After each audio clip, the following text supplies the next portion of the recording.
Hi everyone, I wanted to take a moment to review with you the transaction report. I wanted to go over with you how it's beneficial and what it's used for, and then of course how to actually pull the report and look at it. It actually is beneficial for both sales associates as well as for managers, but for two different reasons typically. The sales associates, as a new salesperson, on the first day of training, once they hit the floor, I always like to make sure that they're aware that there's not anything that can affect your number that you can't track. So let's say, for example, on the 20th of the month, you have in 40 grand, and you take off the 21st and 22nd, and when you come back on the 23rd to work, your volume went down from 40 grand to only 37,000 for the month.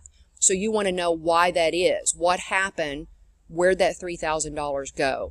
The transaction report is where you would figure that out, because it's going to show everything that affects your number, whether it be a sales order written, a sale canceled, or a layaway to firm. It shows everything.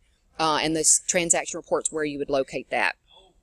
As far as from a manager's perspective, they use it for different reasons typically. They might be using it for when they are looking at View Today's sales and they see an order only has a 43 margin, they would go into the transaction report and look at that sales order from the transaction report to see what happened to affect the margin on that ticket. So I'm going to show you how to pull the transaction report. I'm going to go into sales, I'm going to go down to reports, and then down to transaction report. And from there you're just going to basically fill out the information. But the information is going to vary based on the reason you're wanting to pull the report to begin with. So let's say I'm from Sarasota Store, I'm a salesperson, click on OK, all customers, and let's say that I was working on the 15th, took off the 16th and 17th. So I'm going to put 01/15/2016, and I'm going to put it through the day that I came back. And then I'm going to put just my initials. But up here on the cost, I'm going to put actual. I'm going by written because it's not going to be delivered. You can pull it by delivered, but in this particular example, I'm just wanting to see why the numbers went down on my days off. And then I'm going to put in my salesperson number. So let's just put in a salesperson from Sarasota, and I'm going to hit print. And you don't have to actually print it. You can view it from the screen once you spool it up here. But I've hit print. Once it pulls up, I'm just going to expand it so I can see it, and as you can see, it shows every single sales order that was keyed that day. And as you scroll into the other pages, there's more orders keyed during those time frames. And then as you get on through the report, you now see that we've got some credit memos in here.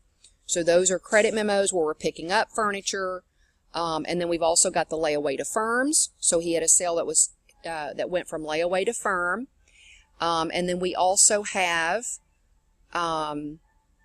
on down, you're going to have cancellations. So if something was canceled during those days off, it shows it right here, which, as you can see, this customer Mark Aronow had an order that canceled for almost $1,200. So if his volume went down, that could be part of the problem with why his volume went down. Okay, as far as from a manager's perspective, looking at this, I might have pulled it for different reasons. Maybe I'm wanting to check margins to see maybe this particular, see how this particular ticket here, the total gross margin on that ticket is a 51.53. But when you look at the individual items, some of those items are reflecting at a lower margin. We all know that the Lexington Tommy Bahama typically is at a lower margin. So it shows you the cost, it shows what we charged the customer, and then what the margin was on that specific piece. So it really allows you to dive in and really analyze your margin, what's happening to affect a low margin, and of course using it for a salesperson to be able to track their volume in the store and know what happened with their volume. Hopefully this helped, and let me know if you have any questions. Thanks so much.